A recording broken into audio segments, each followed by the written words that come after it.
मेरे लिए कभी खड़ा नहीं हुआ, पवन सिंह आपके लिए कभी नहीं कभी खड़ा नहीं हुआ। आप किसी भी स्टेज पे बता दीजिए जो खेसारी की तारीफ करते नजर आए या मेरा नाम लिए।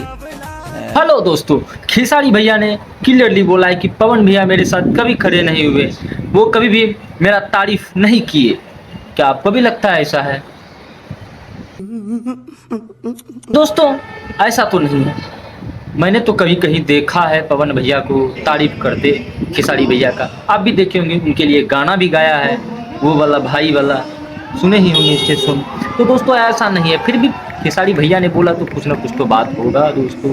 क्या खड़े नहीं होते हैं खेसारी लाल के लिए पवन भैया? हाँ बताइए दोस्तों। तो अब कुछ भी हो सकता है इसमें, लेकिन खेसारी भैया ने इतना क्लियरली बोला, दोनों में अनबन होते रहता है, ये बात तो आप भी जानते हैं और मैं भी जानता हूँ। बाकी खेसारी भैया के लिए स्टेज शो में कई सारा स्टेज में हमने देखा है पवन भैया ने भी बड़ाई लिया है और फिर दोनों में विवाद हुआ है। तो ये विवाद चलते रहता है, तो क्या पता वो ये भी एक विवाद का हिस्सा हो, लेकिन हमें जैसा लगता है दोनों एक दूसरे के लिए खड़े रहते हैं और ये विवाद चलता रहेगा दोस्तों। तो ज़्यादा नहीं सोचना है, इस विवाद का भी मजा लेना है और क्या।